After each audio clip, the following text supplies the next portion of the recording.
그들이 상 앞에 앉아 있을 때에 여호와의 말씀이 그 사람을 데려온 선지자에게 임하니 그가 유다에서부터 온 하나님의 사람을 향하여 외쳐 이르되 여호와의 말씀에 네가 여호와의 말씀을 어기며 내 하나님 여호와께서 네게 내리신 명령을 지키지 아니하고 돌아와서 여호와가 너더러 떡도 먹지 말고 물도 마시지 말라 하신 곳에서 떡을 먹고 물을 마셨으니 네 시체가 네 조상들의 묘실에 들어가지 못하리라 하셨느니라 하니라.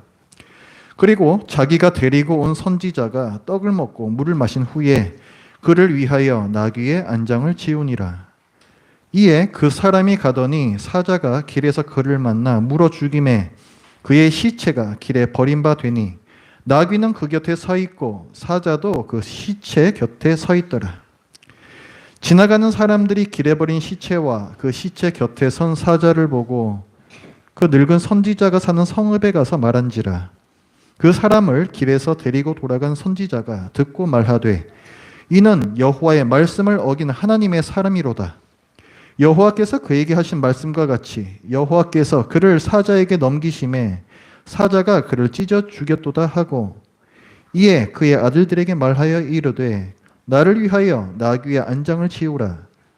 그들이 안장을 지우매 그가 가서 본즉 그의 시체가 길에 버림받았고 나귀와 사자는 그 시체 곁에 서 있는데 사자가 시체를 먹지도 아니하였고 나귀를 찢지도 아니하였더라. 늙은 선지자가 하나님의 사람의 시체를 들어 나귀에 실어 가지고 돌아와 자기 성읍으로 들어가서 슬피 울며 장사하되 곧 그의 시체를 자기의 묘실에 두고 오호라 내 형제여 하며 그를 위하여 슬피 우니라. 그 사람을 장사한 후에 그가 그 아들들에게 말하여 이르되 내가 죽거든 하나님의 사람을 장사한 묘실에 나를 장사하되 내 뼈를 그의 뼈 곁에 두라. 그가 여호와의 말씀으로 베델에 있는 제단을 향하고 또 사마리아 성읍들에 있는 모든 산당을 향하여 외쳐 말한 것이 반드시 이룰 것임이니라. 여로보암이 이 일 후에도 그의 악한 길에서 떠나 돌이키지 아니하고 다시 일반 백성을 산당의 제사장으로 삼되 누구든지 자원하면 그 사람을 산당의 제사장으로 삼았으므로 이 일이 여로보암 집의 죄가 되어 그 집이 땅 위에서 끊어져 멸망하게 되니라. 아멘.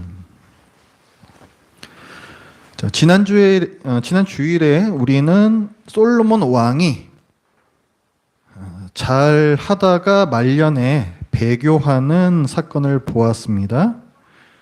이에 하나님께서는 이스라엘 12지파 중에서 10지파를 찢어서 솔로몬의 신하였던 여로보암이라는 사람에게 줍니다. 그래서 하나였던 이스라엘 나라가 남왕국, 원래 이제 그 솔로몬이 다스리던 남왕국과 새로 생겨난 북왕국, 이렇게 두 개로 분열이 됩니다. 그런데 이 북왕국의 초대왕이죠. 여로보암이라는 사람은 이 사람이 왕이 되자마자 큰 죄를 범합니다. 짝퉁 성전을 만들고 짝퉁 언약궤에 해당하는 금송아지를 만들고 짝퉁 제사장을 세우고 짝퉁 절기를 만들어내요. 이 사람이 왜 그렇게 했는가? 그게 12장 27절에 나와 있습니다. 12장 27절을 같이 읽어보겠습니다. 시작. 만일 이 백성이 예루살렘에 있는 여호와의 성전에 제사를 드리고자 하여 올라가면 이 백성의 마음이 유다 왕 된 그들의 주 르호보암에게로 돌아가서 나를 죽이고 유다의 왕 르호보암에게로 돌아가리로다 하고, 여기 르호보암이라는 사람이 나오죠. 솔로몬의 아들이 르호보암이에요. 솔로몬이 이제 죽었지 않습니까? 그래서 그 후대 왕이 아들 르호보암입니다. 그리고 여로보암은 북왕국에서 새로 왕이 된 사람입니다. 근데 왜 이 북왕국의 여로보암이 그 짝퉁들을 많이 만들어냈냐 하면은 오늘 말씀을 보면 백성들이 자기를 죽이고 다 르호보암 남유다로 넘어갈까봐 그게 걱정이 돼서 그랬다는 거예요. 이스라엘에는 3번의 큰 절기가 있습니다. 명절에 해당되는 거예요. 뭐 6월절, 칠칠절, 오순절이라고도 부릅니다. 그 다음에 초막절, 이것도 장막절이라고도 부르는데 이렇게 세 개의 큰 절기가 있어요. 신명기 16장에 보면 신명기니까 율법을 주시는 겁니다. 너희들이 요단강 건너면 이렇게 살아야 돼. 율법을 다시 말씀해 주시는 게 신명기인데 16장에 보면 이 세 개의 절기 각각에 대해서 어떻게 지켜야 할지를 하나님께서 명시를 해 놓으셨습니다. 근데 거기 내용이 공통적으로 나오는 게 뭐냐면 하나님께서 말씀하실 때 내가 택한 곳으로 가서 예물을 드려라 이렇게 말씀하세요. 그러니까 아무데나 가가지고 하나님께 예배드리면 안 된다라고 말씀하셨어요. 이 세 개의 명절의 경우에는, 이 절기에는 반드시 하나님께서 택하신 곳. 자, 이제 세월이 흘러서 하나님께서 어디를 택하셨습니까? 예루살렘을 택하셔서 거기에 성전을 지으셨죠. 그렇죠? 그래서 이제 예루살렘 성전이 하나님께서 택하신 것이고 이 세 개의 큰 절기에는 반드시 여기로 나와서 예배를 드려야 되는 겁니다. 근데 그 말씀에 보면 남자들, 여자들 할 거 없고 심지어 노비나 종들까지도 다 그렇게 하라고 말씀하고 계세요. 그러니까 한번 보십시오. 절기 때에 예루살렘 성전에 간다는 거잖아요. 절기 때 예루살렘 성전에 간다. 이 절기들 아까 말씀드린 그 세 개의 절기가 뭘 뜻하는 거냐면은 다 출애굽을 기념하는 거예요. 애굽에서 탈출해 나올 때 6월절이 뭡니까? 하나님께서 그 애굽의 장자들 다 죽이시고 이 양의 피 바른 거기만 죽음의 사자가 넘어간 거잖아요. 그게 피를 넘어갔다 해서 유월이란 말이에요. 유월절, 무교절은 뭐예요? 그리고 바로 도망쳐 나오죠. 그래서 그 누룩이 없는 떡과 쓴 나물과 이런 걸 갖다가 먹고 바로 나오게 하셨단 말이에요. 그래서 그걸 기념하는 게 유월절 무교절이에요. 그 다음에 두 번째 절기가 뭐였습니까? 칠칠절, 이거 오순절이라고 한다 그랬죠. 지금도 그런데 유대인들이 이 오순절을 어떻게 기념을 하냐면, 자, 출애굽한 이스라엘이 홍해 건너서 시내산으로 와서 거기서 모세가 율법을 받죠. 그 날로 기억을 해요. 오순절을. 그러니까 오순절도 이 칠칠절을 하는 것도 출애굽을 기념하는 겁니다. 그 다음에 세 번째 절기 초막절, 장막절이라고 하는데 초막은 말 그대로 텐트예요. 얼기설기 만든 텐트입니다. 이스라엘 백성이 애굽에서 나와서 광야를 40년 동안 돕니다. 그런데 그때 옷도 헤어지지 않고 신발도 닳지 않고 하나님께서 매일매일 만나를 내려주시면서 보호를 해주시죠.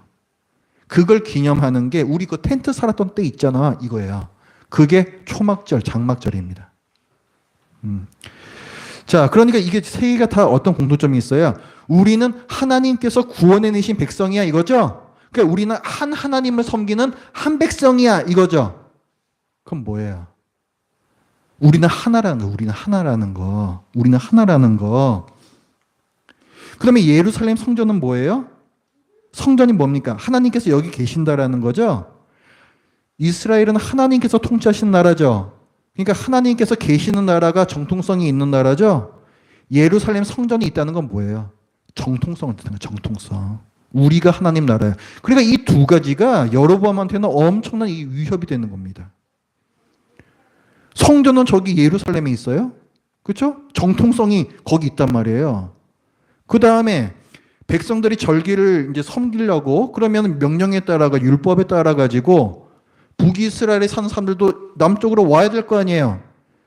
절기에 근데 무슨 의미가 있다? 우리는 한 하나님을 섬기는 한 백성이다. 우리는 하나다. 이 의미가 있단 말이에요. 그러니까 이게 지키러 와가지고 계속 이제 그 생각을 이제 하게 되면 어떤 생각이 드냐면은 그런데 왜 우리는 나라가 두 개지? 이 생각을 하게 된다는 거예요. 저 여러분 저기 이상한 사람 아니야? 왜 지가 나라 세워가지고 한 나라를 왜 두 개로 쪼개? 이런 생각이 들면서 여로보암을 죽이고 나라를 갖다가 하나로 합쳐버릴 수 있다라는 그 불안감이 든 거예요. 여로보암이. 충분히 이해할 수 있죠. 충분히 이해할 수 있어요. 그 불안감 충분히 이해할 수 있습니다. 그래서 여로보암이 한 게 뭐냐면은 그 절기 때 못 가게 해야 되는 거예요. 그래서 짝퉁으로 성전, 그 산당이라고 말하는데 짝퉁으로 성전 만들고 짝퉁으로 그 언약궤에 해당되는 금송아지도 만들고 지금 그 레위인이나 이런 사람들이 원래 제사장을 해야 되는데 레위 지파에서 이 제사장이 나와야 되는데 그것도 그렇게 하지 않고 지 마음대로 하겠다는 사람만 있으면은 다 제사장 세워가지고 예배를 다 집전을 하게 했어요. 그 다음에 또 이 절기들 아까 그 세계 절기 있다 그랬잖아요. 그것도 이 날짜를 좀 비슷하게 하면서 짝퉁으로 또 절기를 또 만들어냅니다. 그래서 하인 그 목적은 뭐냐면 백성들이 남유다에 못 가게 막은 거예요.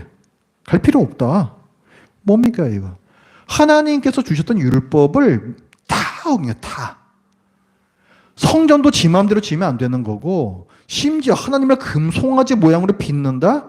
옛날에 그 출애굽 한 다음에 희생 앞에서 그 짓 해가지고 완전 그 백성이 작살이 났었어요. 근데 그 짓을 지금 또 하는 겁니다. 제사장도 아무나 세우지 말라고 말씀하셨는데 어기고 절기도 하나님께서 날짜를 지정해 주신 건데 다 어기고 다 어겨요 그냥. 매우 큰 범죄를 저지른 거죠. 그래서 여로보암이 예루살렘 성전 대신에 그 짝퉁 성전을 갖다가 어디에 만들어 놓냐면 두 군데 만들어요.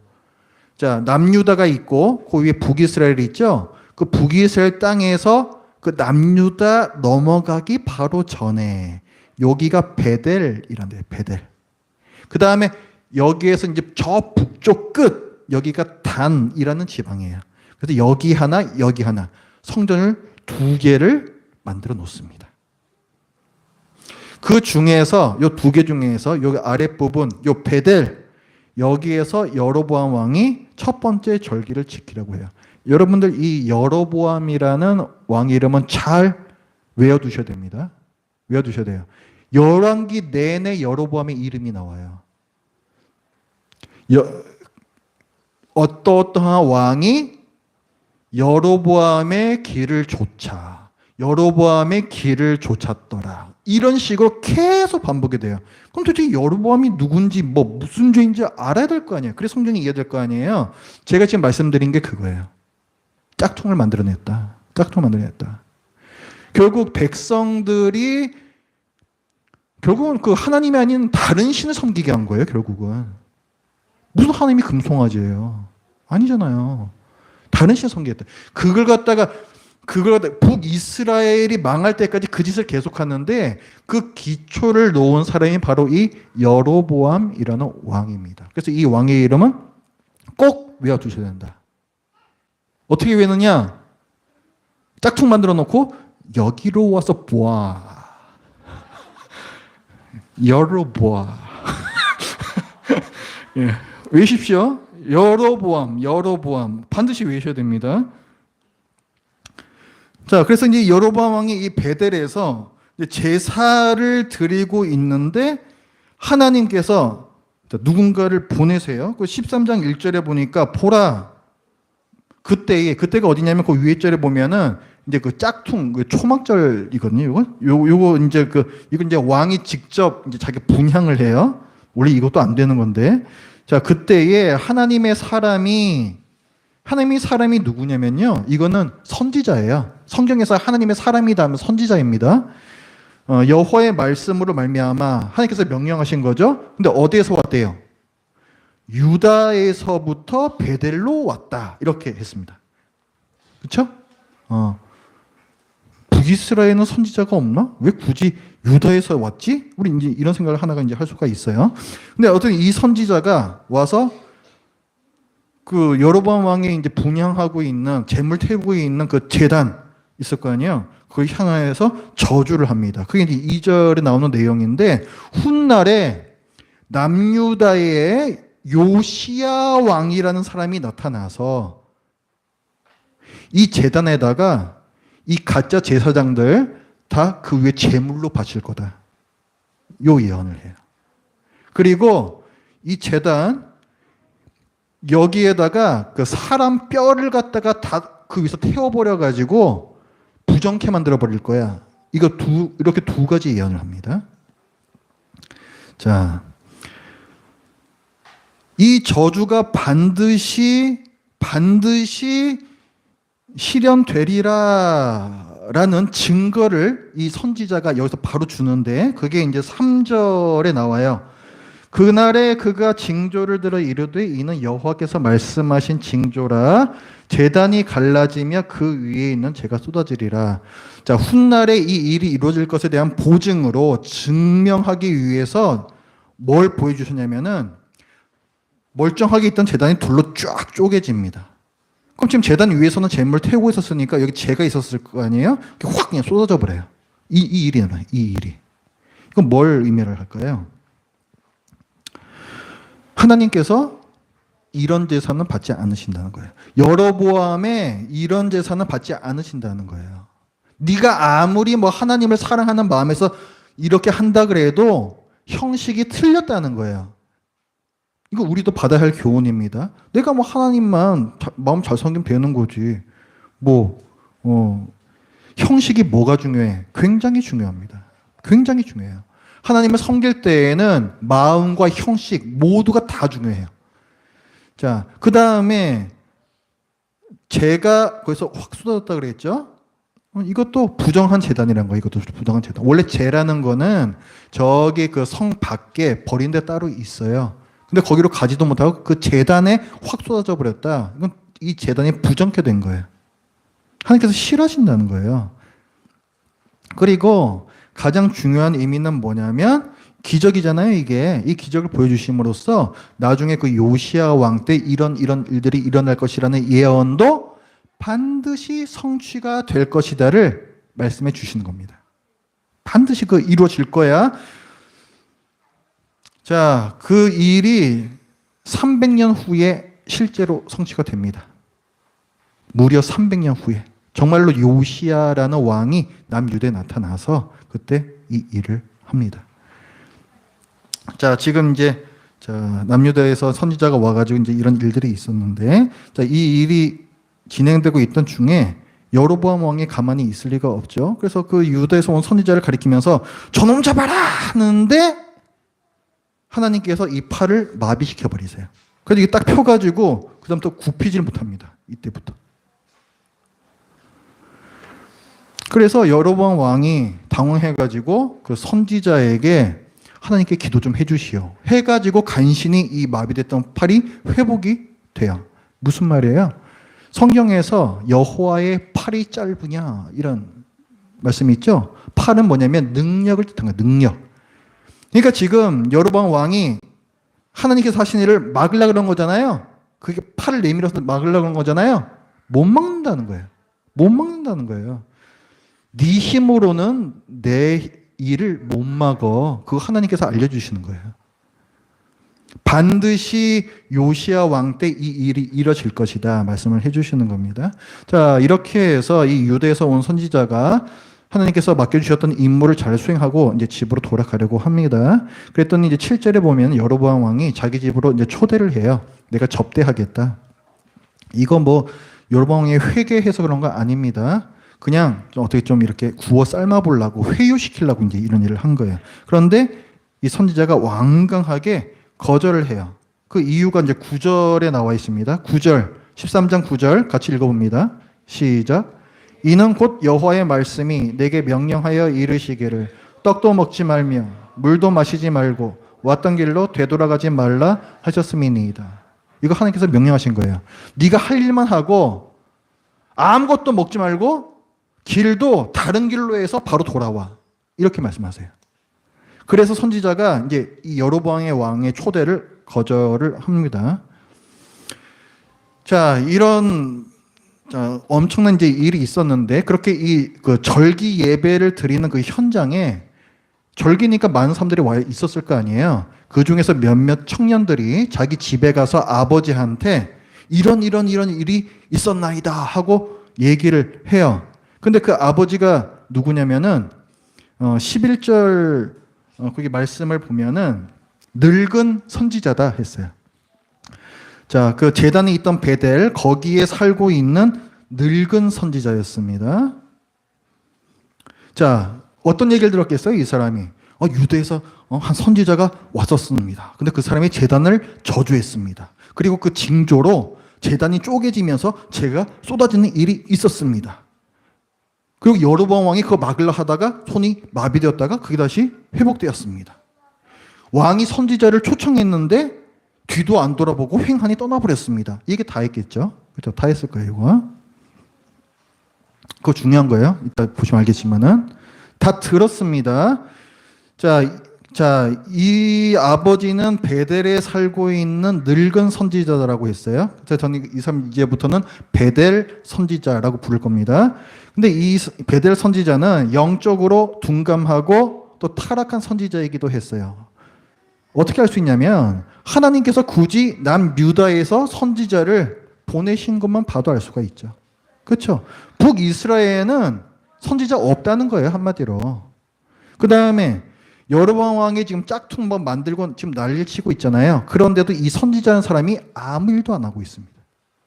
지도 타락한 거, 지도 타락한 거. 영적으로 타락한 선지자예요. 근데 이 사람이 이제 아들들의 얘기를 다 이제 듣고 나가지고 그 유다 선지자를 쫓아갑니다. 유다에서 온 이 선지자가 이제 나무 그늘에서 딱 쉬고 있는데 그 사람을 만나가지고는 자기 집에 가가지고 식사합시다. 이렇게 얘기해요. 15절 말씀을 보면은 그가 그 사람에게 이르되 나와 함께 집으로 가서 떡을 먹으라. 이렇게 얘기하죠. 떡을 먹으라. 이거 안 되는 거예요. 그렇죠? 아까 하나님께서 떡도 먹지 말고 물도 마시지 말고 돌아가지도 마. 이렇게 세 가지 명령하셨잖아요. 떡 먹으면 안 되는 거고 나와 함께 집으로 가서 돌아가야 되는 거잖아요. 돌아가면 안 되는 거예요. 그렇죠? 그래서 이 유다에서 온 선지자가 안 된다 그래요. 안 된다. 하나님께서 안 된다 그러셨다. 그랬더니 베델 선지자가 거짓말을 합니다. 그 18절 말씀에 보면은 그가 그 사람에게 이르되 나도 그대와 같은 선지자다. 천사가 여호와의 말씀으로 내게 이르기를 그를 네 집으로 데리고 돌아가서 그에게 떡을 먹이고 물을 마시게 하라 하였느니라 하니 이는 그 사람을 속임이라. 지금 이 사람 거짓말 보세요. 데리고 돌아가서 첫 번째, 그 다음에 떡을 먹이고 두 번째, 물을 마시게 하라 세 번째. 세 가지 완전히 다 뒤집어버리죠? 완전히 정반대되는 말씀을 내가 하나님으로부터 들었다. 나도 선지자니까 자, 나 따라와. 괜찮아. 이렇게 얘기를 했다는 거예요. 거짓말을 했다는 거예요. 그래서 유대에서 왔던 선지자가 순진하게도 그 말을 믿고 그 사람 집에 가서 먹고 마십니다. 그때에 하나님께서 이 유다에서 온 선지자를 책망하세요. 누구를 통해서? 이 베델의 그 늙은 선지자를 통해서. 이땐 진짜 하나님의 말씀이 이제 그 사람한테 임한 거예요. 21절 그가 유다에서부터 온 하나님의 사람을 향하여 외쳐 이르되 여호와의 말씀에 네가 여호와의 말씀을 어기며 네 하나님 여호와께서 네게 내리신 명령을 지키지 아니하고 돌아와서 여호와가 너더러 떡도 먹지 말고 물도 마시지 말라 하신 곳에서 떡을 먹고 물을 마셨으니 네 시체가 네 조상들의 묘실에 들어가지 못하리라. 제가 한번 말씀드린 적이 있습니다. 죽은 다음에 묻히지 못하면은 그 굉장한 수치스러운 죽음이고 또한 이스라엘 거룩한 땅을 피로 더럽히는 시체로 계속 있으니까 계속 더럽히는 거기 때문에 굉장히 이거 안 좋은 거라고 그랬습니다. 그런데 그 저주를 지금 이제 선포를 하는 거예요. 유다에서 왔던 그 선지자에게 조상의 묘실에 들어가지 못할 것이다. 자, 유다에서 온 선지자가 다시 이제 집으로 떠납니다. 근데 갈 때에는 베델의 선지자가 뭐 좀 미안했는지 자기 나귀를 줘요. 자기 나귀 줘서 이거 타고 가시오. 이렇게 해서 이제 돌아갑니다. 그러니까 툴툴 타고 이제 돌아가는데 가는 그 길에서 갑자기 또 사자가 나타나요. 아니 왜 길에 또 사자가 나타날까요? 그 사자가 나타나가지고 이 선지자를 꽉 그냥 물어 죽입니다. 보통요 사자가 굉장히 점잖아요, 사실은. 그래가지고 자기가 정말 그 먹이 사냥을 할 때 물어 죽이거든요. 원래 그게 사자예요. 자, 그러면 지금 사자가 나와가지고 사람을 물어 죽였다. 그러면은 지금 이 사람이 타고 왔던 나귀도 여기 있으니까 나귀도 물어 죽여야 되겠죠? 그리고 나귀는 잡아먹히지 않으려고 막 도망가야 되고 이게 우리가 당연히 떠올리는 그림이란 말이에요. 그런데 참 이상한 것이 24절에 보면은 나귀는 도망치지 않고 사자는 이 나귀를 물어 죽일 생각도 안 해요. 그리고 자기가 물어 죽인 사람도 또 먹지도 않아요. 그래서 사자나 나귀나 그냥 다들 그냥 길에 이렇게 우두커니 이렇게 서 있습니다. 굉장히 이상한 장면이죠. 이것은 하나님께서 이 사자를 보내서 선지자만 딱 이렇게 타겟팅해서 죽이셨다라는 분명한 증거입니다.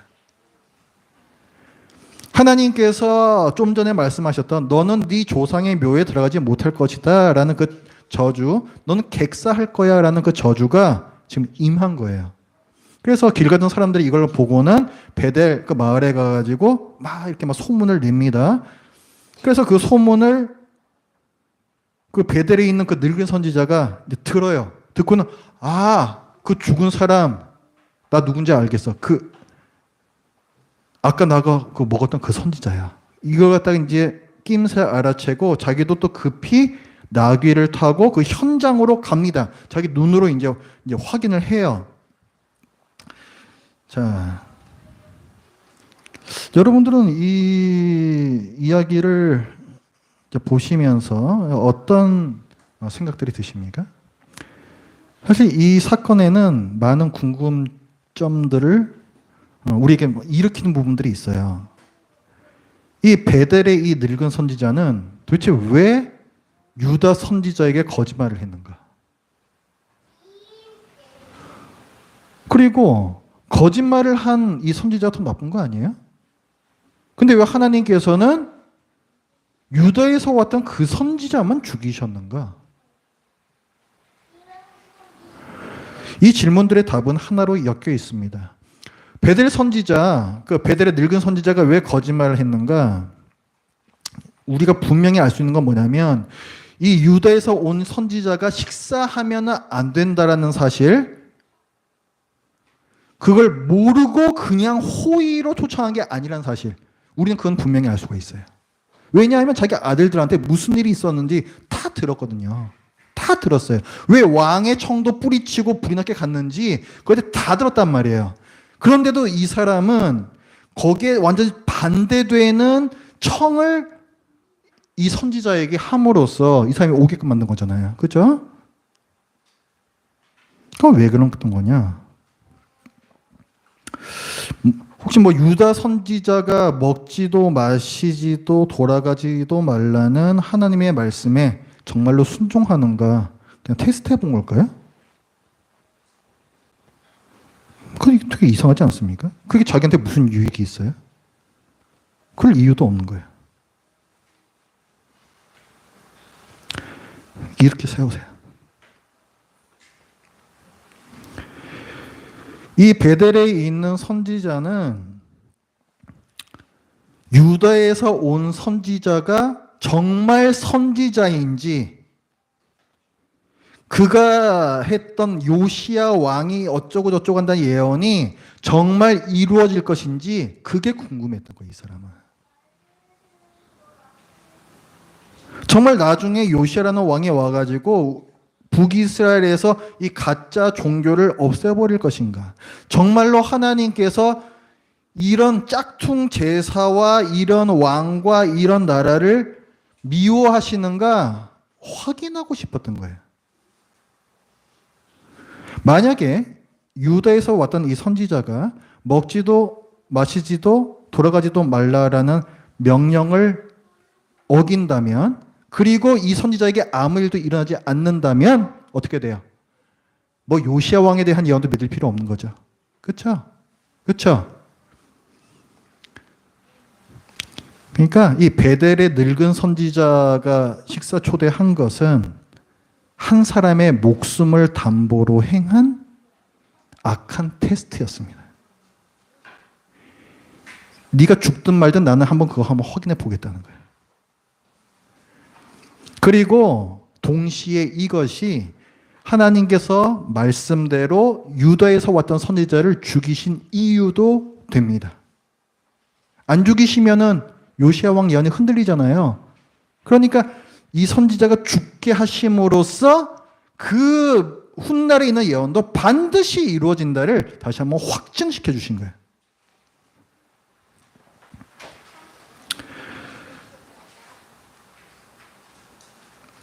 자, 유다에서 왔던 선지자를 초청해서 같이 밥을 먹었어요. 그렇죠? 근데 그때 진짜로 하나님의 말씀이 이 선지자한테 임했죠? 그렇죠? 너 객사할 거야. 그래서 예언을 하잖아요. 그때 이 베델에 있는 선지자는 한 번 이제 알아챕니다. 아, 이게 진짜구나. 알아채고 그 다음에 그 말씀대로 이루어져서 유다 선지자가 죽었을 때 아, 이게 진짜구나. 두 번째로 알게 되는 거죠. 그래서 나중에 요시야 왕이 와가지고 그 제단을 파괴해버릴 거라는 그 예언도 반드시 이루어질 것이다. 확신케 됩니다. 그리고 이 유다 선지자에 대해서 비로소 이제 미안한 마음이 들어요. 그래서 깊은 죄책감과 슬픔을 느끼고 이 유다 선지자의 죽음을 애곡을 하고 이 시신을 자기의 가족묘에 이렇게 모셔서 장사를 지냅니다. 그리고 자기 아들들에게 또 얘기를 해요. 내가 죽으면 내 뼈를 저 선지자 뼈 옆에다가 나란히 둬라. 이렇게 유언 같은 얘기를 남깁니다. 그게 이제 오늘 그 마지막 부분에 나오는 이제 내용이거든요. 이건 또 무슨 의미일까요, 그러면? 왜 그 유다에서 왔던 그 죽은 선지자를 자기 묘시해드리고 자기가 죽으면 뼈는 그 옆에다가 나란히 놔라. 왜 이 얘기를 했을까? 왜냐하면 이제 이 늙은 선지자한테 믿음이 생긴 거예요. 이제 믿음이 생긴 거예요. 그래서 자기를 이 유다 선지자와 어떤 그 공동 운명체로 엮는 것입니다. 자기 옆에 나란히 두게 해달라 하는 것은 훗날에 제단을 이제 파괴하는 이 예언이 이제 이루어집니다.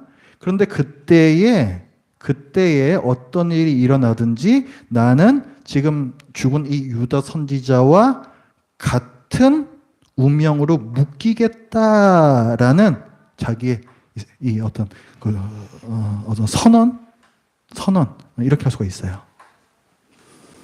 그러니까 나중에 그 요시야 왕 때 어떤 일이 일어날 것을 이제 아니까 회개한 겁니다. 회개한 거예요. 이제 회개한 거예요.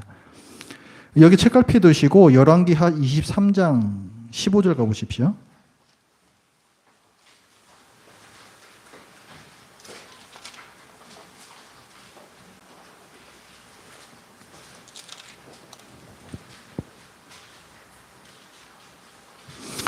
자, 300년 후입니다. 이 본문은 300년 후에 이제 남유다의 요시야 왕 때인데요. 23장 15절부터 봅니다. 또한 이스라엘에게 자 이제 요시야 왕이 이때는 언제냐면은 북이스라엘은 이미 망했어요.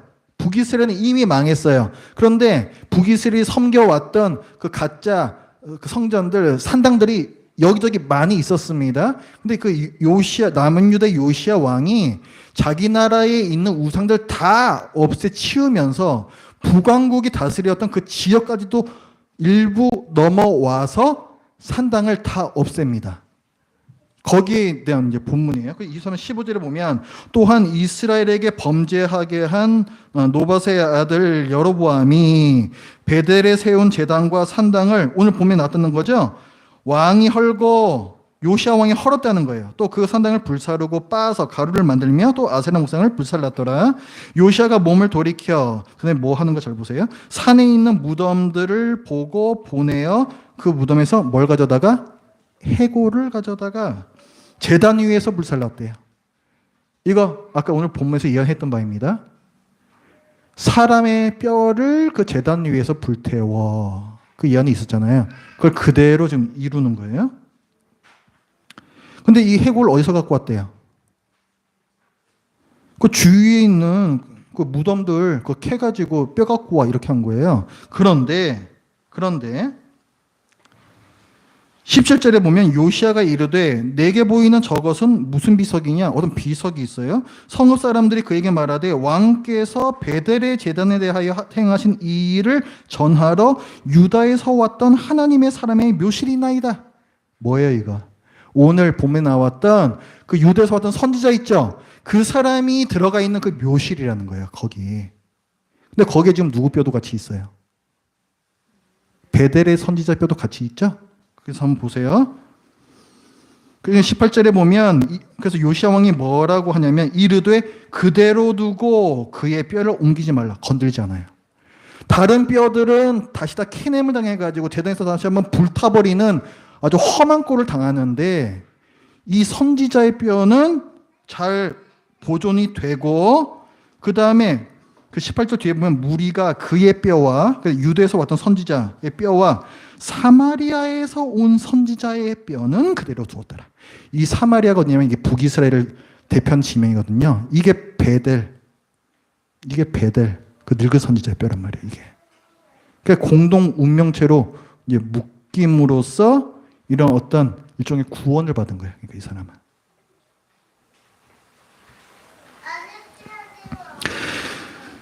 자, 그럼 이제 베델의 늙은 선지자는 이제 회개했는데 오늘 본문으로 오세요. 그럼 여로보암 왕은 어떻게 됐습니까? 여로보암 왕은 이 사람은 많은 기적들을 봤어요. 제단이 갈라지고 제단 쏟아지는 그 기적도 봤고, 자기 팔이 마비되었다가 회복되는 그 기적을 직접 체험을 했고, 그 다음에 이 선지자가 돌아왔다가 죽었다 얘기도 들었겠죠? 다 들었단 말이에요. 근데 33절을 보면은 뭐라고 말씀하냐면, 여로보암이 이 일 후에도 그의 악한 길에서 떠나 돌이키지 아니하고, 이거 다 겪어도 회개하지 않아요. 그리고 뭐 하냐? 다시 일반 백성을 산당의 제사장으로 삼되 그 악행을 거듭합니다. 회개하지 않아요. 그래서 어떻게 되냐면 34절에 이 일이 여로보암 집의 죄가 되어 그 집이 땅 위에서 끊어져 멸망하게 되냐. 집안이 망해요. 이 여로보암 그 아들 때에 망해요. 그 역성혁명이라고 부르죠. 그 우리나라에서도 그 성을 바꾼 다른 사람이 일어나가지고 쿠데타 일으키는 거. 그 쿠데타가 일어나가지고 자기 아들 때에서 바하사라는 왕조로 넘어갑니다. 금방 끝나버려요. 하나님의 심판을 받은 거예요. 자, 믿음이란 하나님을 신뢰하는 거예요. 우리가 여기에서 실패할 때가 많습니다. 그 하나님께서 여로보암에게 열지파를 찢어서 나라를 세워주셨잖아요. 그때 약속하신 게 있어요.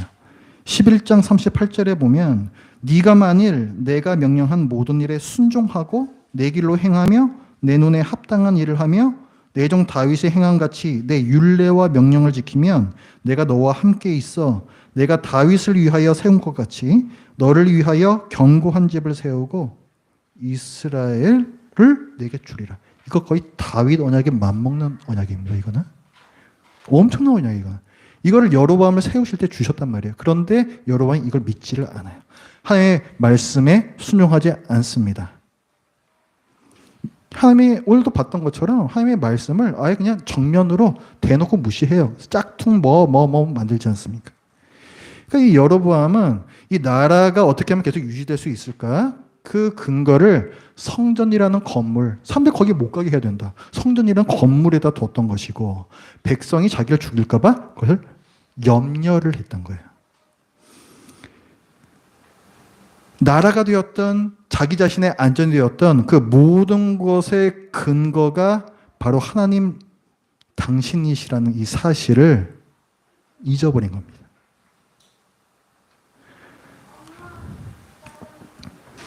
유다의 선지자들은 없습니다. 유다에서 와서 이제 그 죽은 선지자 있잖아요. 그 사람은 우리에게 어떤 교훈을 줍니까? 철저한 순종의 교훈을 줍니다. 여호와께서 훗날에 이 제단을 심판할 것이다. 잘 예언해 놓고 그리고 먹지도 마시지도 돌아가지도 말라. 그 하나님께서 나에게 이렇게 말씀하셨기 때문에 여로보암 왕 당신 따라갈 수 없어라고 사람들이 다 모인 데에서 집으로 얘기해 놓고는 근데 결국 돌아갔잖아요. 그래서 그 결과는 뭐냐면 사람들로 하여금 이 선지자 예언의 확실성을 의심케 만든 거예요. 그러면 의심케 만든 거예요. 하나님의 말씀을 혼잡하게 한 거라고요, 그게. 철저한 순종이 이렇게 어렵습니다. 이 선지자는 제단이 파괴될 거야라는 그 말씀을 선포하는 데까지는 잘 순종했습니다. 성공했습니다. 그런데 그 다음에 바로 긴장감이 떨어져 버려요. 자기와 같은 선지자라는 말에 방심합니다. 분명히 자기가 알고 있는 말씀하고 정반대되는 얘기를 이 사람이 하고 있는데 그걸 신중하게 확인하지 않습니다. 사람이 이렇게 악하고 약하고 순종에 실패해요. 오늘 나오는 인물들 중에서 가장 의인으로 보이는 이 유다에서 왔던 선지자마저 실패합니다. 이 선지자는 예수 그리스도의 희미한 그림자입니다. 이 사람은 1절 말씀을 보면 유다에서 온 하나님의 사람이라 그랬어요. 하나님의 사람. 하나님의 사람. 이 사람은 유다에서 온 하나님의 사람이었지만 불완전한 순종에 그쳤습니다. 하지만 유다 사람이시며 하나님의 아들이신 예수 그리스도께서는 하나님의 말씀에 완전히 순종하십니다.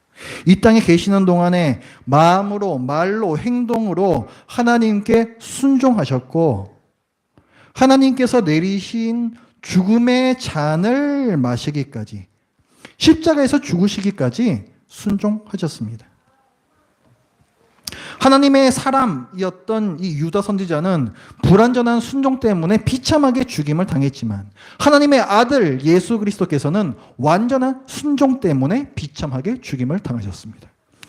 그래서 예수님께서는 하나님의 뜻을 성취하시고 우리를 살리셨고 예수님 당신께서도 그 순종의 의의를 하나님께 인정받아서 죽음에서 다시 살아나셨습니다. 우리는 구원을 위해서 나 스스로를 믿을 수 없고 또 믿을 수도 없습니다. 착하게 살면 천국 가겠지. 교회 잘 다니면 천국 가겠지. 봉사 열심히 하면 천국 가겠지. 헌금 열심히 하면 천국 가겠지. 아닙니다. 성부 하나님과 성자 하나님과 성령 하나님께서 우리의 구원을 완벽하게 책임지십니다. 우리의 구원은 예수 그리스도를 믿음, 즉 하나님을 신뢰함에 달려 있습니다. 성부 하나님께서 우리의 구원을 태초부터 계획하셨고 성자 하나님께서 그 계획을 성취하셨고 성령 하나님께서 그 구원을 우리 한 사람 한 사람에게 적용시키십니다. 그러니까 우리가 죄인인 우리가 의롭게 됨에 있어서 우리의 공로가 들어갈 구석이 전혀 없음에 안심하시고 삼위 하나님의 이 구원 사역을 굳게 신뢰하시며 끝끝내 여러분들을 구원하실 것을 확신하시기 바랍니다. 한편 이 늙은 선지자, 이 베델 선지자는요, 믿음으로 구원받은 신자들의 그림자라고 할 수 있어요.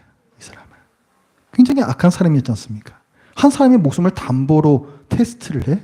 굉장히 악한 사람이에요. 자기 호기심으로 거짓말해서 이 유다 선지자를 죽인 악질 범죄자입니다. 그러나 이 유다 선지자의 죽음을 보고 믿음을 회복하고 훗날의 요시야 왕 때에 일어날 큰 재난에서 유다 선지자와 함께 구원을 받습니다. 우리도 예수 그리스도께서 죽으신 십자가를 바라보면서 믿어 마지막 심판에서 구원받아야 하겠습니다. 회개하지 않아서 집안이 멸망당한 여로보암은 하나님을 신뢰하지도 않고 회개도 하지 않는 불신자, 하나님의 진노의 그 무서운 진노의 마지막 심판을 받을 사람들의 그림자입니다. 여기에 대해서는 별다른 설명이 필요가 없어요. 예수 그리스도의 대속의 십자가가 우리 구원의 능력입니다. 죄를 회개하고 우리를 구원하시는 하나님을 신뢰하시기 바랍니다. 그리고 하나님께서는 마지막 날의 구원뿐만이 아니라 지금 이 세상에서 우리가 만나는 모든 어려운 일에 있어서도 구원의 능력이 되십니다. 세상의 염려와 유혹 앞에서 지금 여로보암 왕이 세상의 염려와 유혹 앞에 있었는데 실패한 거잖아요. 우리는 그러면 안 된다는 거예요. 우린 여로보암 왕 충분히 이해했습니다. 그 심정. 우리도 충분히 그 얘기를 따라갈 수 있다는 얘기야. 그 얘기는. 그런데 우리는 하나님을 신뢰하고 하나님의 도우심을 구하면서 말씀에 따라 의롭게 행하고 그래서 나온 결과가 좋든 안 좋든 결과가 안 좋고 뻔히 알아도 그 역시 하나님께서 분명한 이유를 가지시고 하나님의 통제 하에서 내게 주신 결과임을 신뢰하는 것. 그게 믿음이에요. 그게 믿음. 끝까지 하나님을 신뢰하는 것입니다. 그게 믿음이에요. 그게 구원받는 믿음이라고요. 그게.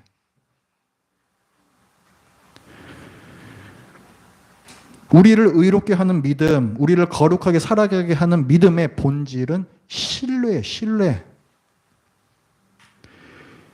이 참 믿음을 가지고 세상의 염려와 내 안전이 위협받을 것 같은 유혹을 이겨내시기 바랍니다. 이걸 이겨내는 걸 순종이라 그래요. 이게 순종이에요. 우리가 비록 약하고 악하여 철저히 순종할 수 없다 할지라도 순종하지 않아도 된다는 말씀은 성경에서 단 한 번도 한 적이 없습니다. 오히려 이 성경은 전체가 신약, 구약 할 거 없이 전체가 이렇게 해라 저렇게 해라 다 명령형들이에요. 순종하라는 거예요. 구원을 받은 이후에도 순종해야 됩니다. 구원의 어떤 공로, 근거돼서가 아니라 구원받은 자니까. 구원받은 자니까. 우리가 성경 말씀에 불순종하고 욕심대로 살면 비신자들이 그런 우리를 보면서 마지막 구원, 마지막 심판과 예수 그리스도의 구원에 대해서 우리가 선포하는 말씀도 믿지 않게 됩니다. 오늘 본문에서 얘기하는 거잖아요. 유다에서 온 선지자가 지가 선포한 말하고 달리 행동을 해버려가지고 하나님 말씀을 혼잡게 했다고요. 우리도 마찬가지예요.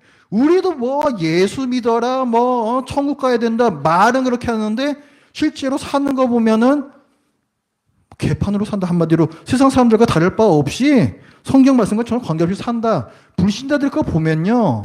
뭐 마지막 심판 구원? 웃기고 앉았네. 지도 그렇게 안 살면서 내가 그 말을 어떻게 믿냐. 이렇게 나오게 돼 있다고요. 그렇게 돼 있다고 그게. 그래서 중요한 거예요. 그래서. 하나님께서는 우리 신자들을 하나님의 사람이라고 부르세요. 디모데전서 6장 10절에 보면 돈을 사랑함이 일만하게 뿌리가 되나니 이것을 탐내는 자들은 미혹을 받아 믿음에서 떠나 많은 근심으로서 자기를 찔렀도다. 오직 너 하나님의 사람아 이것들을 피하고 의와 경건과 믿음과 사랑과 인내와 온유를 따르며 믿음의 선한 싸움을 싸우라. 뭐예요? 지금까지 얘기했던 거잖아요. 순종하라는 거예요. 순종하라는 거예요. 네 욕심 따라가지 말고 하나님의 말씀대로 순종하면서 살라는 거예요. 너 하나님의 사람아. 말씀하신다고요. 그 다음에 이어지는 말씀이 영생을 취하라. 이렇게 나와요. 그다음에 이를 위하여 네가 부르심을 받았고 많은 증인 앞에서 선한 증언을 하였도다. 구원이 끝이 아닙니다. 우리 예수 믿고 구원받는 것 끝이 아니라는 얘기예요. 분명 목적이 있다고 말씀하고 계시는 거예요. 말씀에 순종해서 살라는 거죠. 그리고 또한 성경은 황송하옵게도 우리를 하나님의 아들이라고도 부릅니다. 로마서 8장 14절 무릇 하나님의 영으로 인도함을 받는 사람은 곧 하나님의 아들이라. 얼마나 영광스러운 호칭입니까? 하나님의 영으로 인도함을 받는다는 건 뭐예요? 하나님의 영은 성령님은 반드시 말씀과 함께 갑니다. 성경 말씀과 반드시 함께 가요. 성경 말씀에 어긋나는 뭔가 무슨 직통 계시 받았다. 그건 마귀가 주는 거예요. 그건 100%예요. 그거는. 왜냐하면 하나님의 일관 되신 분이고 거짓이 없으신 분이시기 때문입니다. 그래서 하나님의 영으로 인도를 받는다는 것은 이 성경 말씀에 따른다 순종한다는 거예요. 순종하는 사람은 곧 하나님의 아들이라 말씀을 하고 있습니다. 하나님의 아들인 증거가 순종이에요.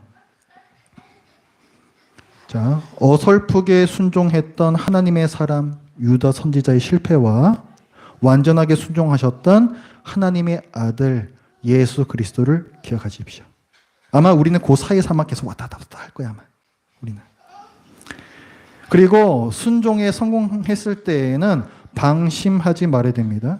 교만은 패망의 선봉이고 선줄로 생각하는 자는 넘어질까 조심하라 말씀하셨습니다.